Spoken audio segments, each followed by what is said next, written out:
of ECU? Do you bleed purple and gold? Are you ready to hoist the colors? Hoist the colors!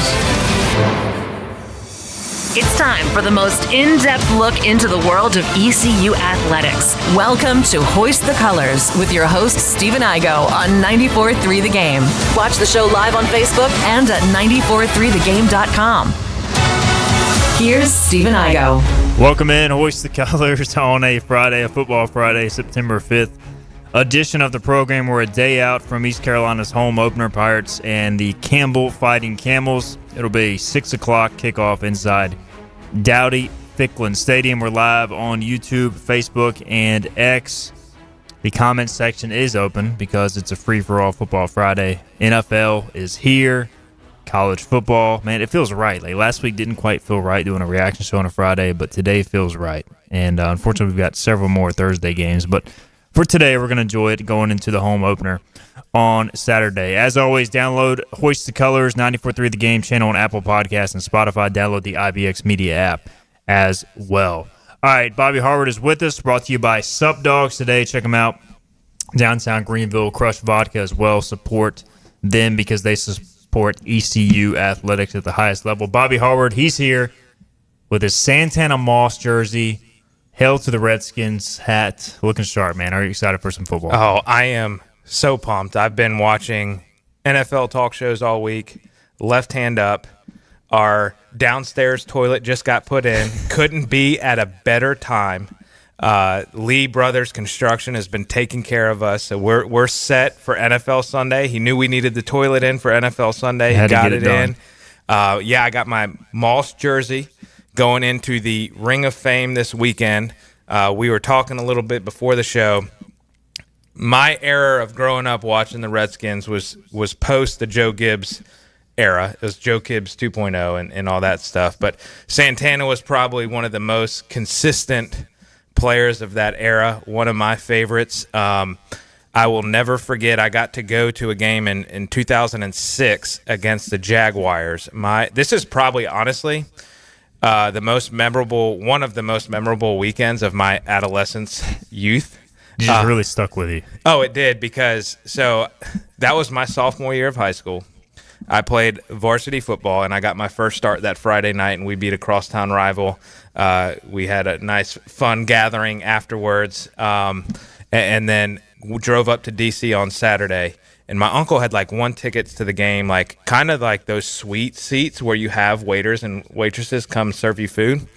And so we got to sit there, watch them play the Jaguars. Mark Brunell's quarterback of the Skins against Byron Leftwich. But Santana Moss, who was also on my fantasy team, scored 3 touchdowns, including a 68-yard game winner in overtime. I was watching highlights again this morning. It was electric. It was awesome. And so, yeah, that was one of my most memorable weekends as a teenager. And it was just a lot of fun. Love Santana. He's still around the team and does the show and stuff. So huge honors for him this weekend. So the Skins, who do they open with again? The Giants? The Giants, yeah. I'm a little nervous about it. It just feels like I don't know. I think they were better against the Giants last year, but still, I feel like the Giants randomly get up and get them. Funny you mentioned the Jaguars, which we'll bring up the Jaguars here in a minute with Phillip because they play the Panthers. I went to Jacksonville, Denver in 2004, and I remember as I was walking to the stadium, this was when they had drafted Byron Leftwich. He was the guy.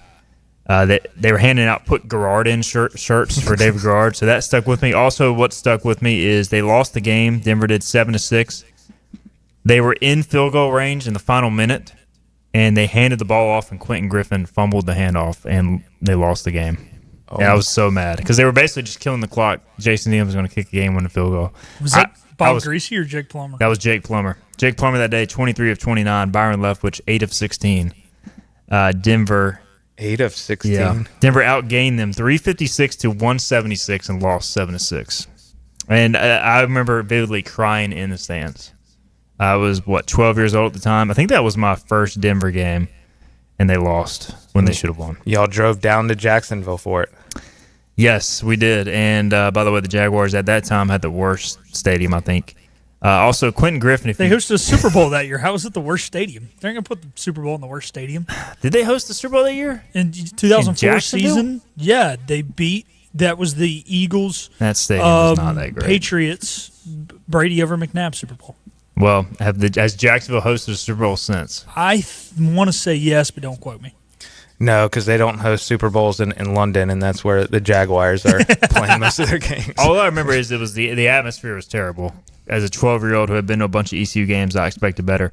Also, if you click on Quentin Griffin, it's got a picture of a white Los Angeles Dodgers player on ESPN, so they need to get that fixed. I don't know what that's all about. Anyways, Philip, the Panthers host the Jaguars, or go to the Jaguars, I think, this weekend. How you feeling going to NFL Sunday? Well, we've played the Jaguars twice to open the season, 2003. Jake Delhomme to Ricky Proehl with 12 seconds to play. We went there, first game, 2015. Josh Norman picked 6 to seal the deal. 2-0 against them week one, and when we beat them in week one, we're 2-0 in the NFC Championship game those years too. So the trend continues, baby. Let's go. I will say, about 2 months ago, I put in my bet for the Panthers to be NFC champions. $1, but I put it in. What's the return on that? It's quite a bit. Yeah. Panthers, Jags, we'll pick that later.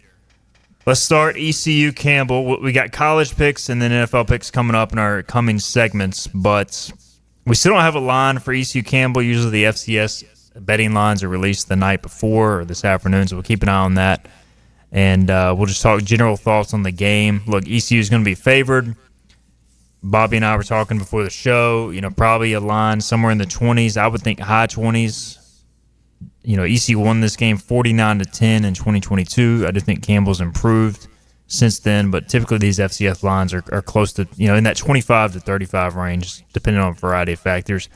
I don't know. What are your expectations going into this game, Bobby? Like, what are you hoping to see as the Pirates look for their first win of the year? Well, you wish you wouldn't have to say it, but because we experienced a Scotty Moe era, a win would be the first thing. That's number one. If you really want to derail your season, lose tomorrow. Exactly. There'd be a lot. Greenville may burn down.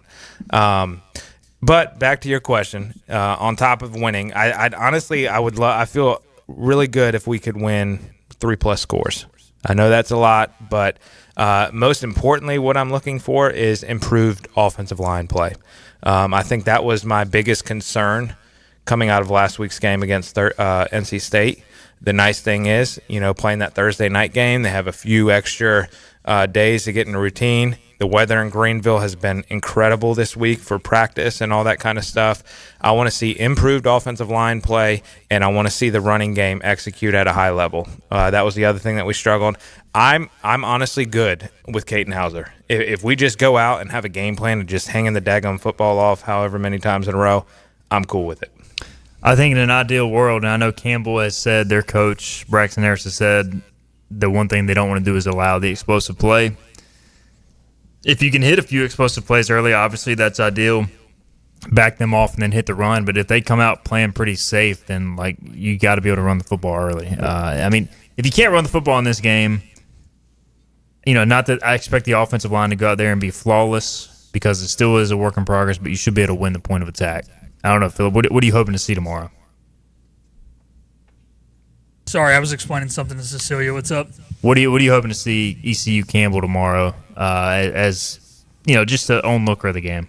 Yeah, we kind of hit on it the other day. It's just you got to be able to run the ball effectively. You got to prove that you are the bigger team up front, both offensively and defensively. You want to be sound on defense. Look, am I expecting them to pitch a shutout? No. But I am expecting for there to be no lack of communications on the back end. You've had that first week. Know where you're supposed to be. Know where the guy next to you is going to be. Have that chemistry. Have spacing in your routes. Block the right guy. So at the end of the day, it's really eye test for me. Look like a competent football team. Look like a team who's already played a game and not have any of those week one mistakes, whether it be special teams, whether it be communication on the offensive line or communication on the back end defensively.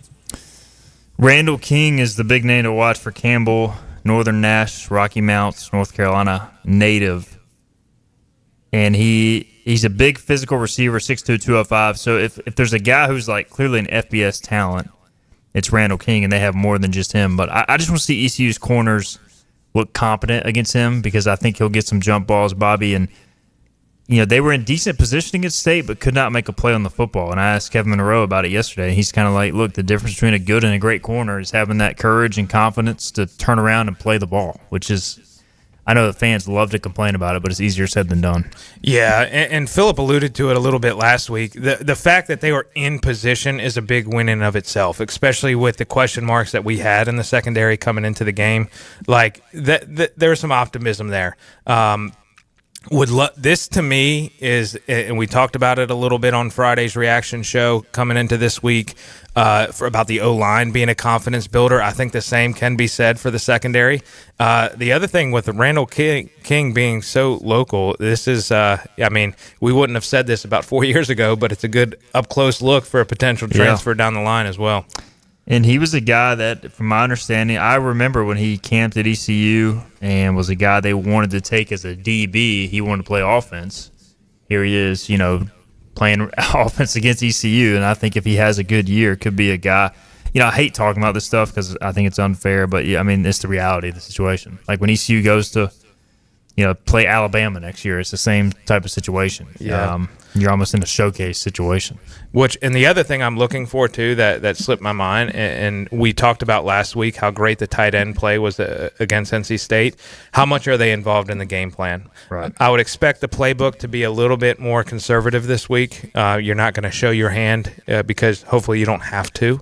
And does that include with a condensed playbook or a conservative playbook still utilizing the tight end? I think they realized, they knew they had a talented group in camp, but then they really saw them show out in game action, and I wonder if that increases their, I guess, offensive production or where they're being targets is probably a better word. East Carolina Campbell, 6 o'clock kickoff. So I wrote about the FCS games and 3 things I know, 3 things I think, posted yesterday, I believe. It's been kind of a whirlwind of a week. And I gave some thoughts there. Philip and I will discuss it as well in the pregame show, kind of the FCS game. Is it needed? Is it a necessity? Should ECU continue to schedule FCS games? The idea of that'll be 3 to 5. Pregame show 94.3 tomorrow. Philip and I will be just outside Town Bank Tower. Come say what's up if you want to. But I'm curious, Bobby, your take on it. Like, I kind of wrote, and I'll get more into it tomorrow on the pregame show, but we'll get your take on it now. I kind of wrote, I think wins are healthy for the program, and you're kind of paying for a win. It's not very sexy, but still, you kind of need the win. I don't know. I understand it, and I get it, and I think it's important, even though it's not a sexy game for the fans. Yeah, I read that article, and those pieces that you do, the 3 things I think and 3 things I know I've told you this is one of my favorite pieces that you do along with the VIP chat on Mondays. Appreciate that. Yeah, but I agreed with you wholeheartedly in the way you phrased everything and I guess painted the picture of why we do these FCS games because to me, I get it as a fan. It's boring, but for these guys and this coaching staff, it's a chance for them to execute and really, in some ways, especially early in the season, figure out what you're good at, what you can do. Because if you can't go out there and execute some of these things that may be base concepts in your scheme against an FCS opponent, that tells the coaching staff, hey, I probably need to scratch that when we go into tougher competition, or we need to adjust and tweak these things. The other thing that is big on, and it's a little different now with the freshmen having 4 games and whatever for the red shirt, but it gives those guys experience. Hopefully you're up enough that you get that experience to get into live game action and see who's a gamer and who's not. And then, I've always said with our scheduling philosophy, it started to taper off a little bit in the rough era and then has really, continued down. But prior to that, and you mentioned this in the article, is the heavy hitters that we used to play. That is not beneficial to East Carolina anymore. One, those teams aren't coming to Greenville, which was the benefit of the home and home and the fan experience and the money that you intake from those teams coming to Greenville. But 2, right now, especially with us having a chance to make the college football playoff, everybody in the group of 5 has a chance going into the year. You want to set yourself up as best as possible. So when you play those Power 5s, not only now, I'll just use the most recent one, Alabama, next year. Not only are you getting that money that can go to that revenue stream for the student athletes, but you're also, dadgum, I just lost my train of thought, mid-thought. But you get that revenue stream coming in, and then if you lose that game early in the year, it doesn't hurt you. That's what I was going to say that I forgot. You have a chance to figure it out and rebound a little bit. And look, when ECU was in Conference USA, and it was an awesome non-conference schedule. It was, I'm thinking of the year they started 3-0 and were ranked. They beat West Virginia, Virginia Tech, but then they also had to play at Virginia and at NC State. Like, that is could you imagine ECU playing right now? West Virginia, Virginia Tech, NC State, Virginia, basically back to back to back to back. Not only are you, realistically, you're just not going to win all those games. Yeah. Like, if you split them, you're doing well. And you get banged up. I was listening to the UTSA coach, Jeff Traylor. I watched his entire press conference after the Texas A&M game, and he was just like, look, man, I love these games, but, realistically, we are just out, man. He's like, we just lost one of our edge rushers not because of a football play, but because the offensive tackle blocking him was just that much stronger than him. Like, he literally pushed him to the ground, and now he's out for the season. He's like, these games are tough. He's like, we want to win them, obviously, but realistically, we just don't want to get anybody hurt. That's kind of what he was saying. And they played pretty well in that game. I just thought you have to have a balance. Like, those ECU teams that started those years hot, they would get beat up, and then later in conference play, they would struggle as a result. So I just, I think it is important to remember all that. It's hard to play in football just 100% effort, 100% on the line every week because you do get banged up. Last thing here, we'll get a break in. Cameron says, what do we think the line will be for tomorrow? He says 33.5. I put it at 28-29. I don't know, Phillip, you're usually pretty good at this for FBS games, but FCS a little different. Any idea? Yeah, I think from an ECU fan perspective, we kind of talked about it. You want to score 40+. You want to keep them at that 10-14 mark. So I think 33 is where we would put it. But I think realistically, just looking at other spreads, I think they're going to have it somewhere in between that. Do you win by just 4 touchdowns or do you win by 4 touchdowns plus? So I see it falling in, north of 28, south of 31, if I had to guess. Any thoughts, Bobby? Well, I'm way off because I came in here saying I thought it was 20.5. And to me, that means you need to hammer the Campbells if it's a big spread. Well, here's my thing though. If yes, you're correct, but those spreads that y'all alluding to, is that FCS and Power 4, or is that FCS and I think what I've seen is FCS good power or good group of 5 teams, like Memphis, Tulane, those type of teams. Chattanooga, Memphis last week. I'll have to do some research during the break. I'll see kind of what those lines were last week, and maybe we can. You guys want to know why we should not ever trust AI? So I tried to Google it to see if the line's been set. AI said it's 7. That's probably ECU Campbell basketball. It says, for the football, East Carolina is a 7-point favorite over Campbell for their upcoming game on Saturday, September 6, 2025. All right, well, let me go ahead and hammer that line. I can't legally bet on ECU, but let's I'll do it. Hammer the virus. So when I go to the Vegas Insider, which does average out everybody's spread, it is still listed as NA. So I think what we're going to have to do is punt on this pick and pick it during the pregame show tomorrow. So that means that Bobby has to swing by the pregame show at some point for the pick. Or he could just text us. Or we could put him on the pregame show.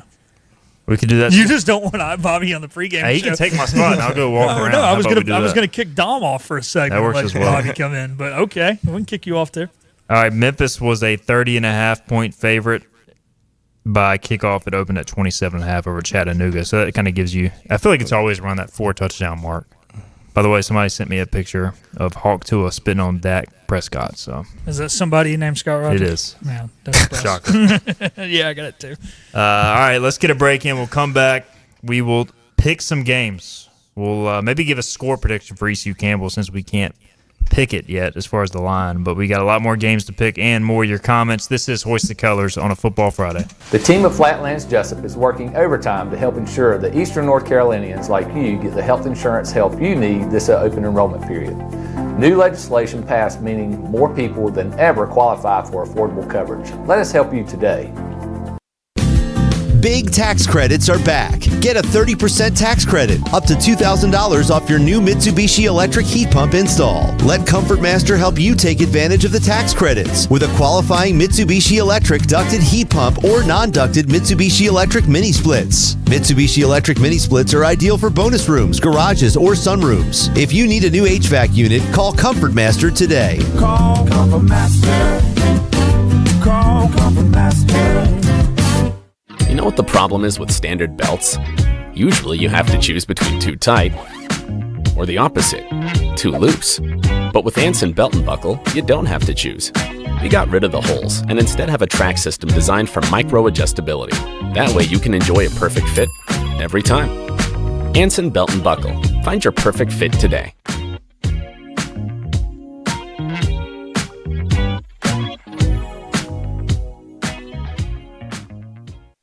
Healthwise Pharmacy rounds the bases with all of your infusion, retail, compounding, and medical equipment needs. Locally owned and operated by pharmacist Marcy Parker, Healthwise has grown to be your most trusted provider for infusion services. Currently providing in-home or on-site infusions in North Carolina, South Carolina, and Virginia.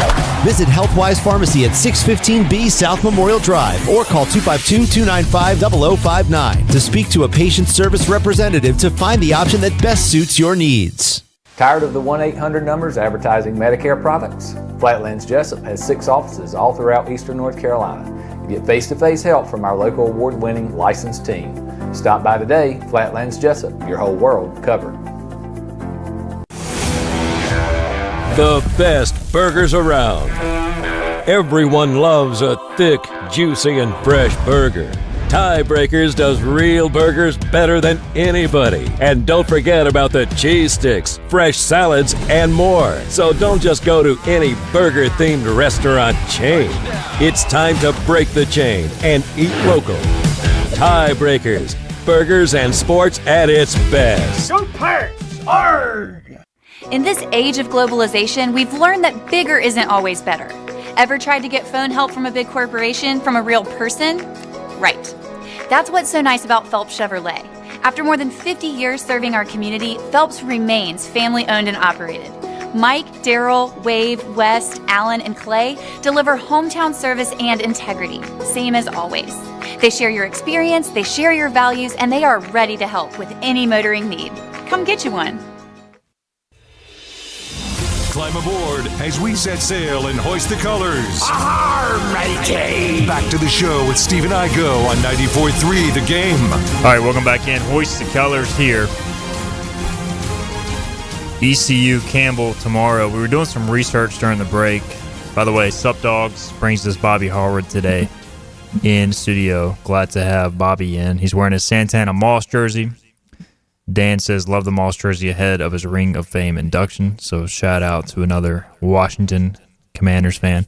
So we're doing some research during the break, trying to figure out what the line could be. We also had some comments chime in.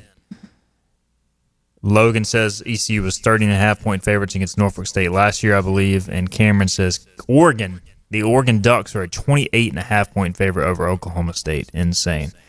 We were also doing some research. Most of these things, good FBS teams against, like North Texas was a 27.5-point favorite over Lamar. They won 51-0. Memphis was a 28 or 30-point favorite over Chattanooga. They won, I think, 45-10. So it'll probably settle around there, I would think. It was interesting, Phillip, that Tulsa, remember, we got some money on the Golden Hurricane. We do. Tulsa was only a 5.5-point favorite over Abilene Christian. They took care of, what is Abilene Christian, the Wildcats, yeah. I think. 35-7. Huge game tomorrow night for our over. We got 2.5 wins, Tulsa over. They go to New Mexico State, 9 o'clock kickoff. If they win that game, all we need is one more win the rest of the season. And I was listening to Bud Elliott on the Cover 3 podcast. He was talking about how he's going to have to adjust his power ratings because Tulsa is better than everyone thought they were. So I think that's a good sign for our overhitting. I think it's a great sign, and I think tomorrow is going to be a bad day to be an Aggie. Let's go Golden Hurricane, baby. You know who's Tulsa's not better than they thought they were? This guy. I knew they were going to be good. Oh, yeah? I knew they were, because I'm telling you, Trey Lamb, that style of offense, he's a really good coach. I wasn't going to say they're going to go out and be world beaters, but I would have set the line at probably closer to 4.5. Yeah, 2.5 is just. I know they got a tough schedule because like after they get through New Mexico State, it's Navy, Oklahoma State, Tulane, Memphis, ECU. I mean that's a tough stretch. Yeah. But you get Temple, FAU, UAB's a win. UAB, Army looks terrible. Oregon State at home is winnable. So Maybe 3.5. Definitely not 2.5. That's disrespectful. 2.5 is disrespectful. Our guy Larry, was it Larry Lewis, Phillip, Tulsa Insider? Dude, he had us convinced, man. We got done with that call. We're like, yeah, we're hammering the 2.5. Let's go. Looks pretty good thus far through 1 week. All right, again, no line for ECU. Campbell. Again, we'll save the actual pick, but anybody want to go score prediction? I'm going to go 45-14. 45-10. 41-13. All right, there's your official ECU Campbell final predictions. Any bold predictions? 3 different ECU quarterbacks throw a touchdown pass. All right, now That's crazy. That is bold. I mean, that is bold. It's 3 different rushing touchdowns by 3 different individuals. Is that not bold enough? I mean, Probably I think not. that's fairly bold. I don't know if it's bold, but it's a prediction. I'll go receiver has 200 yards receiving. Boom. ECU will return a punt for a touchdown tomorrow. Oh, my goodness. Shut up. That's bolder than the 3 touchdown passes. Snapping the 21-year punt return drought. All right, I think Cecilia was barely born. She was in diapers the last time ECU returned a 2004. punt. What year were you born? She was born in 2004, yeah. She was a newborn. Yeah. The last time ECU returned a punt for a touchdown. Let's get it done, Pirates, against the Camels. Illinois is at Duke. A lot of sneaky good games this week. Not a lot of like headliners, but a lot of interesting games. This is a noon kickoff in Durham. Illinois, a 2.5-point favorite. I'm already on Duke money line here, and I'm going to go with Duke, obviously, to win the game. I just look. It's not like they have a home field advantage, but like Illinois, I don't know how good they are. I know they're good, but I think Duke's pretty good too. Bobby, I think Duke is good. Mensa I know it was Elon. He looked incredible throwing the football, way better than Malik Murphy last year. I'm really excited about this game. This is the noon game that I'm zeroed in on. I have Illinois, though. I just think they're going to be too big up front for Duke. I know defensively Duke's been pretty solid. I just don't know if their bodies are big enough to withstand those big Illini boys. Yeah, I'm kind of on the same boat you are there. Also, I didn't see 4 complete quarters from Duke last week. I want to see them start faster. So, yeah, I'm gonna go with Illinois.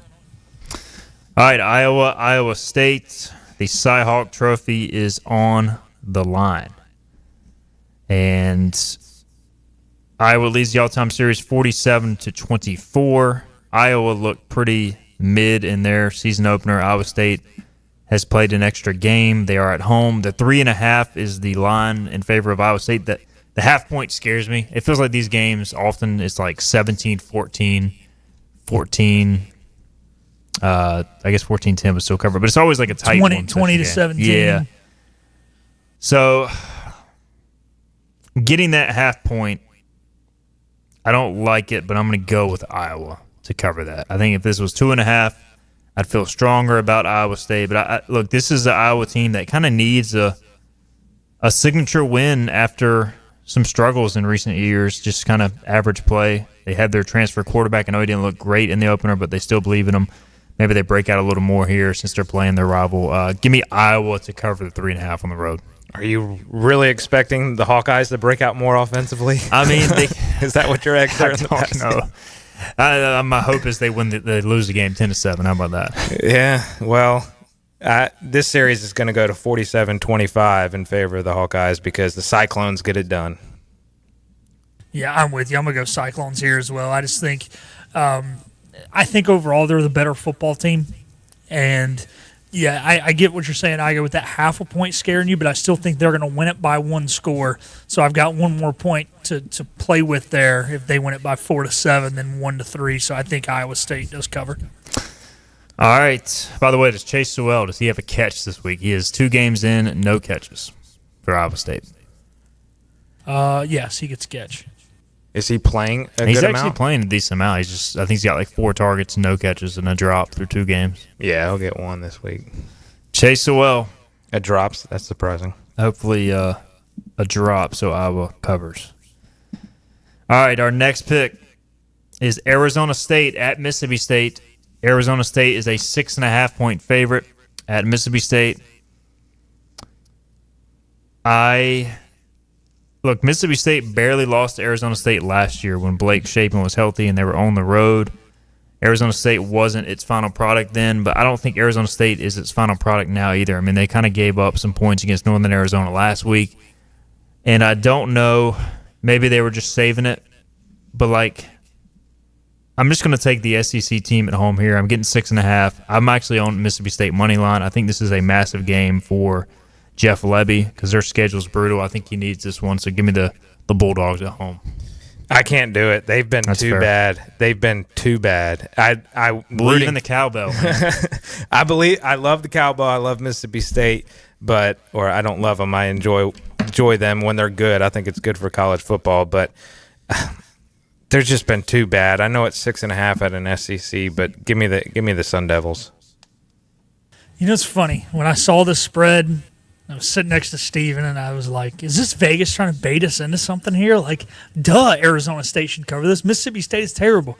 And he brought up the good point that SEC or Mississippi State will not win an SEC football game. And this is their one chance to win a Power 5 game. Bowl. They're going to get up for this game.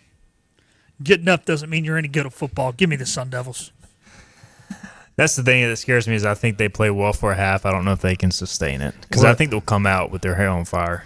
I mean, they struggled with Southern Miss last week, and I know Charles Huff is there, and that's a new, coaching staff and all that. But Southern Miss has been one of the worst teams in FBS the last few years. I will say I did watch that game. We were watching that at Scooters, right? And the second half, they actually had some athletes that I was like, there's some SEC level athletes on this team that started to play well. So I'm hoping that they continue that. But I'll be honest, I don't have a lot of faith in this pick. It's just a gut feeling. All right, Michigan is at Oklahoma. Oklahoma is a 5.5-point favorite. This is the headliner of the week. I'm very torn on this because, I'm not really a big believer in Brent Venables, the head coach, but I am a believer in Brent Venables, the defensive mind, and he's facing a true freshman quarterback in his first road start.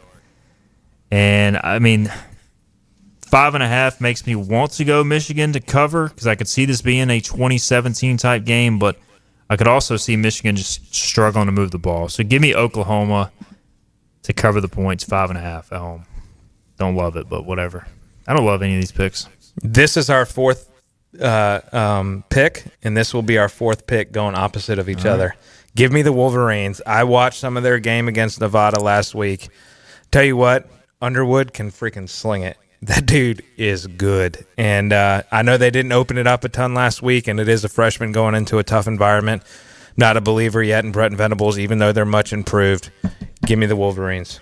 Yeah, this one honestly is a pick 'em in my book. I think Michigan's a better team, but young quarterback on the road. It's going to be tough to play in Norman. And because I think it's a pick 'em, I think if OU wins, they only win it by a score. So I think Michigan, I'm just going to take Michigan to cover. So Bobby and I have been on the same, all four picks. Igo's been opposite. Bobby, this could be bad for us. He's got a 1-game lead on you and a 2-game lead on me in the overall season standings. So we can either bury him or he can bury us real quick. Well, history suggests I will certainly bury myself. So y'all should stay on the opposite side of me. Vanderbilt is at Virginia Tech. This is a critical game for Brent Pry. Virginia Tech is a 2.5-point favorite at home. Look, Brent Pry is horrific in one-score games. They struggle to close these games out.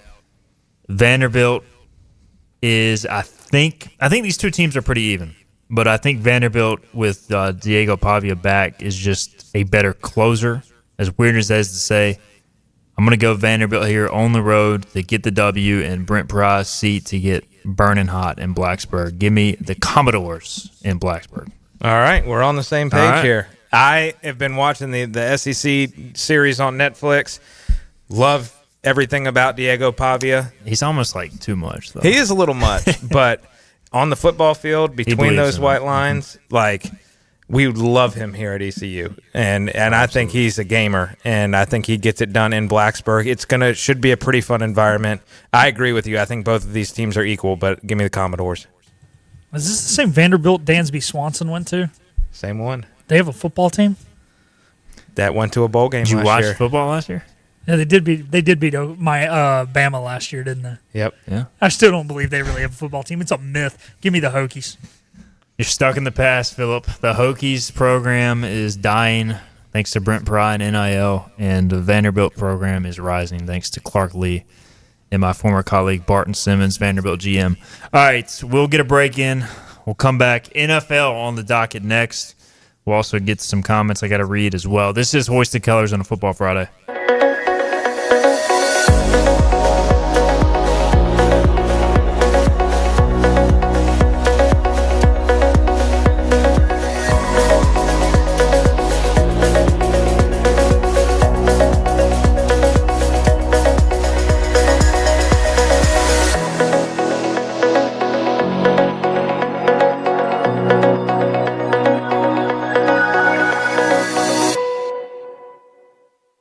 Storm season is approaching. North Carolina weather can damage your roof, and before long, a small leak can turn into a big problem. Your home is one of your biggest investments, so protect it with Wells Home Improvements. We work with all insurance companies for a hassle-free roof installation experience. Call us today and get 10% off your roof installation when you mention this commercial. 252-227-8403 or visit us online at wellshomeimprovements.com. Wells Home Improvements. Local, honest, dependable. This is about you, your family, and the health of all who live in Eastern North Carolina. This is about the transformation of a health system into something more powerful and more human. About creating new ways to treat disease and keep you well. This is about ECU Health, which is to say, it's really all about you. ECU Health. Minds, hearts, purpose. You have a choice when you invest in insurance, and when you choose First State Insurance Advisors, you're working with people you can trust. Clark Stallings has deep ties in the community. His team, including Keaton Smith, Regina Asby, Phil Leyva, Max Joyner Jr., Max Joyner III, and Ginger Smith, provides knowledgeable and professional advice. First State Insurance Advisors is an independent insurance agency. They offer all types of personal insurance as well as various types for business. Call or email First State Insurance Advisors today. We want to be your trusted choice agency. Acre Station Meat Farm, along with Lane Angus Beef, bring you Farm to Fork Beef. Stock your freezers now with affordable beef boxes, just in time for the grilling season. Farm to Fork Beef brings quality local beef to your family. From your traditional butcher shop, Acre Station Meat Farm. Come on down to Acre Station Meat Farm and find out why we're #1 in fresh cuts and friendly service. Acre Station Meat Farm, Highway 32 North, Pinetown. At National Finance, we're all about hometown support, just like ECU football. National Finance helps us win on and off the field. They've got your back when you need it most. Fast, easy personal loans for life's big plays. And just like us, they're committed to Eastern North Carolina. National Finance, proud supporters of ECU athletics. Visit nfcmoney.com for loans as fast as today.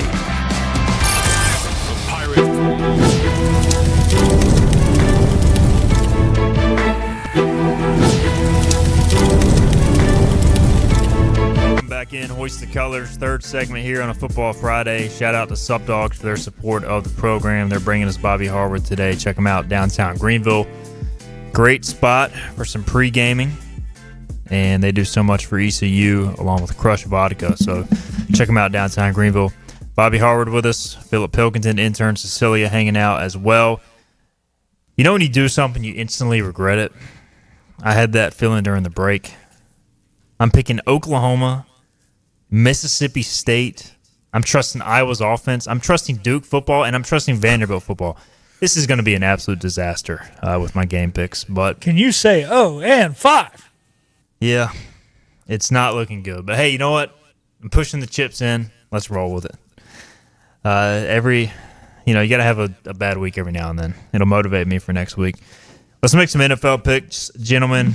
As much as we love picking college, we're fired up about the NFL, but NFL picking against the spread is extremely difficult, especially week one. So many unknowns. We'll start with the game tonight, Friday night. Chiefs, Chargers in Brazil. On YouTube. Is it on YouTube? Yeah. It's on YouTube. Not YouTube TV. No, but YouTube. YouTube. You have to pay for this, or is it just No. Nope. All right. NFL's being generous for once. On YouTube, Chiefs are a 3.5-point favorite against the Chargers. And I have no idea who to pick, so who wants to go first? I got it. Give me Justin Herbert. Give me Mr. Khakis. Harbaugh gets it done in Brazil. If the Chiefs win, it's by a field goal, so that's under the 3.5 because they never blow anybody out. Give me the Bolts. I'm with you. They do. The Chiefs do win this football game, and they win it by a field goal. I think it's one of those heartbreaking things where you finally feel like the Chiefs are going to lose like an opening game to the Chargers, and then like Buckner nails one. They're like down one, and he nails one to win by 2 points from like 65. The Chargers have not beaten the Chiefs since 2021. Seriously? Yes. Holy smoke. They're not going to win tonight, but they are going to cover though. But the Plus last 3.5. game, Chiefs won 19-17. Yeah. That would be a cover. They also have won 13-12, 30-27, and 27-24. That's 4 out of 6 games the Chiefs have won, but have failed to cover 3.5.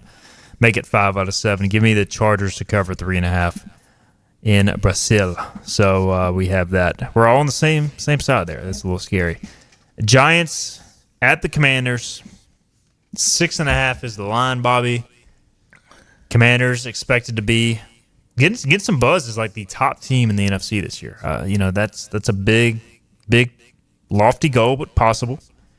And you got a divisional matchup here. How you feeling about 6.5? It's a lot. Yeah, that's a lot, and it's a giant against the Giants, who outside of last year, which historically we have not been very good against. I think the Commanders win on Sunday, so I will be putting my left hand up. But I think it's closer to the 4 or 5 range than 6.5. Winning by a touchdown against the Giants. Does Russell Wilson start? I haven't paid any attention. Russell to the Giants. Wilson is starting. Andrew Thomas is out at left tackle right now. He didn't practice yesterday, so we'll see if he goes. You know how those NFL injury reports are. They're really weird sometimes. But defensively, the Giants they're respectable on defense, and they're pretty good. So overall, I think this Commanders team is going to be pretty good this year, and probably they'll be better than they were last year. I don't know if they have as many wins because, what was it? 11 of our 12 wins last year were against non-playoff teams, and our 12th win was against the Kenny Pickett-led Philadelphia Eagles. So we got by a tough schedule. I think we'll be better win 10 or 11 this year, but not.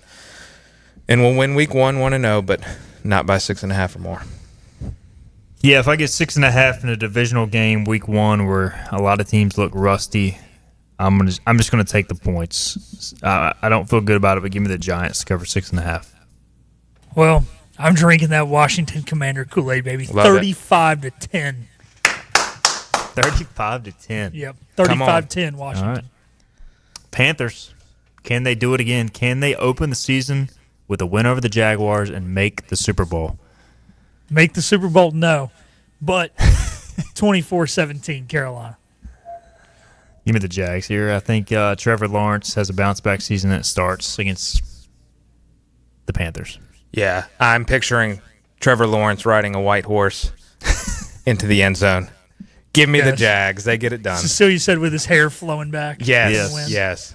I like that image. I can see that. Sunshine.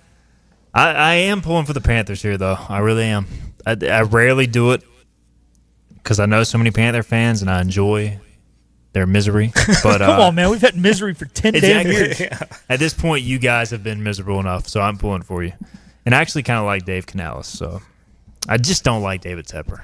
But anyways. That's the problem. I'll be rooting for the Panthers as well, Philip. So my pick is not determining who I'm rooting for in this game. Titans at Broncos. 8.5 is the line here. This is the largest line of the week. And, honestly, Cam Ward making his first start in Denver against what could be a top 5 defense. I don't see Tennessee scoring much at all in this game, and I could see Denver winning like 20-6 or 20-10, and that covers 8.5. So I'm going to go with Broncos to cover the 8.5. Despite it being a lot of points, I would be disappointed given the amount of money and resources Denver has put into this defense if they do not shut down a rookie quarterback in week 1. So give me Broncos to cover the big number, Bob.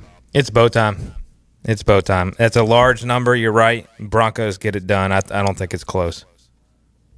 I think Tyler Lockett catches a little drag route, goes 60 yards, gets them in field goal range. They make the field goal. Those are the only points they score the whole game. It's going to be like 21-3. This game will just be. This might be the most boring game of the weekend. I mean, I'm just being honest. And I very seldomly take a team in the NFL minus 8.5. I just don't think they can score. I mean, I really don't. Yeah, I mean, I think they have a solid receiving core, but there was a graphic out there that Cam Ward, and granted this preseason, he only threw like 4 different routes in the preseason. And then somebody showed Bo Nix's, and he threw like 20 in the same sample size of snaps. So, I think he's just going to have to make some plays against a really good Denver defense, and I just don't know if the Titans can do it. Even if they score like one big play, explosive touchdown, can they do it again? 8.5. I think Denver's going to get into the 20ish range, so I don't know. I'll take the points in Denver. All right, Lions at Packers. This feels like a critical Week 1 game to kind of set the tone in the NFC North. Packers are 1.5-point favorite in Lambeau. A lot of hype. Micah Parsons is playing? He's supposed to be, yeah. Okay. But, look, if I can get the Lions as a dog, I'm taking it and not overthinking it. Give me the Lions. Dude. It's a tough game, though. I love the Lions' success recently because they've been, terrible our whole childhood. But losing and replacing 2 coordinators, I guess this will be a really good sample season. How valuable are the coordinators compared to the head coach and the culture that he's built with Dan Campbell? I'm still going the Packers here. I got the Packers as my NFC North champions, and in the NFC Championship game, I don't know if I want them winning it yet, but I'm liking the Packers a lot this year. Yeah, I'm with you with the coordinators thing. When you replace 2 coordinators, you go on the road to a place like Lambeau. That just doesn't seem like a recipe for winning a Week 1 game. I don't think it's ugly by any means. Actually, this probably will be the best game of the weekend, but I'm just going to give the nod to the team who has returning coordinators, so give me Green Bay. All right, our final pick, the Sunday night classic, Ravens at Bills. Ravens a 1.5-point favorite at Buffalo. I do think Baltimore is the better team, but I still think anytime I can get Josh Allen as a dog at home, I'm going to take it. So give me Buffalo. When I originally wrote this down, I wrote Buffalo. But then I remembered Lamar Jackson's – who won the MVP last year? Josh Allen, yep. Over Lamar. Lamar's pissed. He comes back for revenge. Give me the Ravens. I'm sorry, Little Nugget. I'm just going to lean towards the home team here. I know it's kind of the cliche thing, Week 1. I don't really have anybody else to pick, so I'm gonna ride with. Wow, me and Igo actually riding together on a pick that Bobby's different on. This is only the 3rd game we picked the same all week.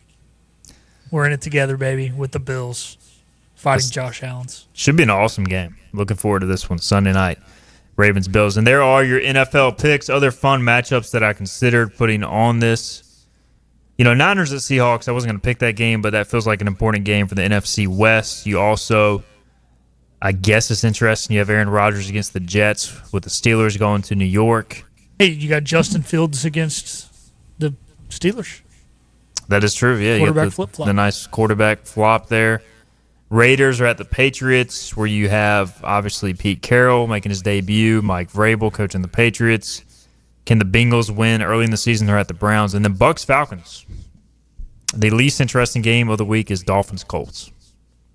Yeah, I'm intrigued by the Texans-Rams. The Rams have gotten a lot of love, but is Matt Stafford alive? Is he functioning right now? And then you got Stroud, who didn't have as good of a sophomore year as he did freshman year, but still was good. Obviously led him to the playoffs. They changed a lot with that offensive line, new offensive coordinator. How do they look? I think those teams have the most question marks around them in terms of can they be really, really good, or are they just going to be an average NFL team? And they're matched up on Sunday afternoon as well. I wish that was the night game instead of Vikings-Bears on Monday. I would much rather watch Texans-Rams. Yeah, well, Monday Night Football, man. I mean, again, starting off, I guess it's like NFC North Classic game, but do we really want to watch Vikings-Bears to wrap up Week 1? J.J. McCarthy against Caleb Williams. Like, come on. Howard Cosell's rolling over in his grave. I'll probably watch it, but I'm not going to go out of my way to watch it. So I'll watch it. I'm kind of hoping for some Caleb Williams success, and we'll see. I got a good friend of mine's a Bears fan, so I want him to do well. Kaysen says Saints-Cardinals, awful game as well. Yep, that's a one you don't want to stick around and watch. All right, let's get our final break in. We'll come back. We will wrap up the show after this. It's time to soak up the savings at Greenville Toyota. Summer is here with hot deals on a great selection of new Toyotas, like a Corolla, $189 a month, or Tacoma, $279 a month. Soak up the savings at Greenville Toyota. You know what the problem is with standard belts? Usually you have to choose between too tight or the opposite, too loose. But with Anson Belt and Buckle, you don't have to choose. We got rid of the holes and instead have a track system designed for micro-adjustability. That way you can enjoy a perfect fit every time. Anson Belt and Buckle. Find your perfect fit today.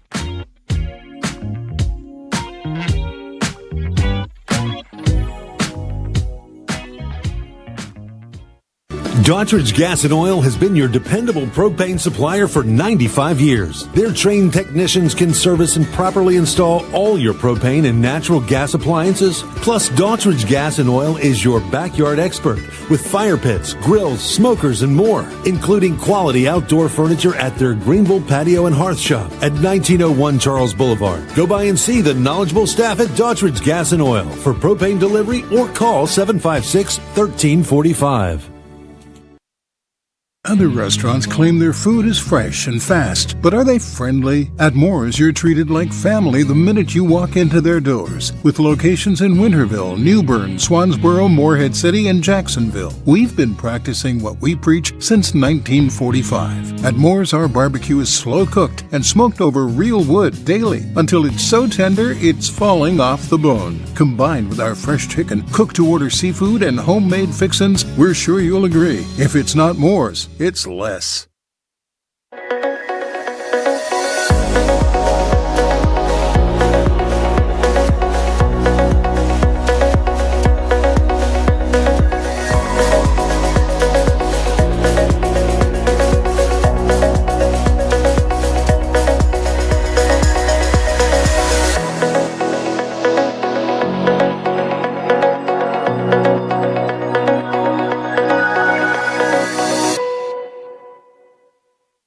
My hair is definitely a reflection of who I am.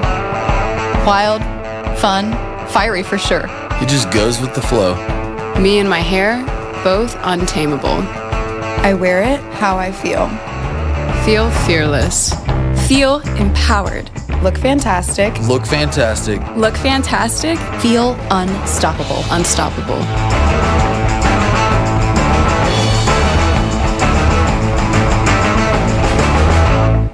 The sun is out, and so are the deals at Greenville Toyota. Soak up the savings on a hot selection of new Toyotas, like a Camry, $229 a month, or RAV4, $289 a month. Soak up the savings at Greenville Toyota.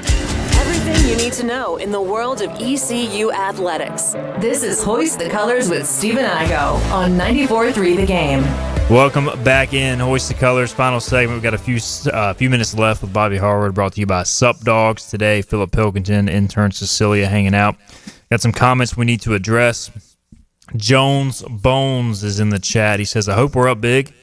Would love to get a look at DeJuan Lacey and Eddie Love in the backfield, maybe an early look at Johnny Williams. Question is, does Raheem Jeter, Mike Wright, or Chasten Ditta play? So I think I set the over at 2.5 quarterbacks. Obviously, Philip, you're going over. You're going over for touchdowns, right? Yeah, a bold prediction. Do you think 2.5 over quarterbacks see snaps is what I was going to set the line at, not touchdowns.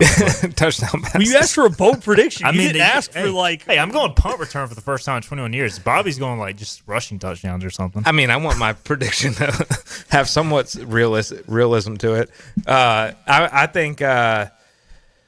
Yeah, I don't know if they'll use Mike Wright at quarterback, honestly. Yeah. I think that if they get up enough, because I think they'll use Mike Wright in some other ways, that if they go up enough, that I think they go Raheem Jeter. Mike Wright gets the third quarter, Raheem Jeter gets the fourth. They each throw a touchdown. That would be best case scenario. Bobby says, can't overlook Campbell too early in the year to put this one in the win column. They will be wearing the chip tomorrow. And I agree. Look, I mean, Campbell has played a good opponent already. They will come in here. They won't be intimidated, but I think with ECU, it being the home opener, and you're coming off a loss, you're not in a position right now to overlook anybody. I'd be surprised if ECU came out flat. Yeah, I'd be shocked, and quite frankly, kind of disappointed because they came out flat a little bit last Thursday. So I agree, you can't overlook anybody in college football, but hopefully they handle business. Jansen Kidd says, Bobby, I know you want to pick Duval. So he's a Jags fan? He is a Jags fan, yep. How does it feel to be a Jags fan, Jansen? I'm just curious. Is that a fun endeavor? What's worse, Jags or Panthers? Also, how'd you become a Jags fan? Just out of curiosity, is he from that area? It's kind of a random team to pick. No, but a lot of his teams are in Florida, so they're big Disney people, so they go down to Disney a lot. And so he wanted somebody that was kind of on the East Coast that they can go. He's not going to do your West Coast stuff. Yeah, that's fair. And so, he's a Magic fan, Orlando Magic, and it landed on the Jaguars. It probably stinks that you have to wake up 4 times a year at 8 a.m. to wake your London games, but cool colors. Was looking at NFL apparel with Dacre, and he just loves the animals, so he was loving the Jaguars. The Jags have had their moments. Look, I can't talk. I'm a Mariners fan, and that is probably the bane of my existence, so it is what it is. But, man, we are out of time. Looking forward to the football weekend, gentlemen. Football tonight, ECU tomorrow, NFL Sunday. It is going to be a blast. Philip, appreciate you, man. Yeah, man, it was fun, boys. Good luck to your Panthers on Sunday, and I guess good luck to Jansen's Jags as well, and everybody else in the chat. I hope your team, if they don't win, at least provide some hope, because that's all we're looking for at the end of the day, just some hope. The hope-o-meter is live right now. It's high for everyone. Nobody has a loss, well, except for Dallas, which is pretty typical. All right, let's wrap it up. We'll be back Monday, 12 noon, to wrap up the weekend as well. We'll see you then. This has been Hoist the Colors.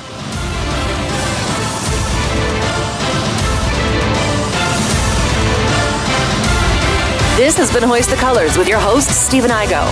Get a recap of this show at 943thegame.com and on your IBX Media app, on Twitter, Facebook, or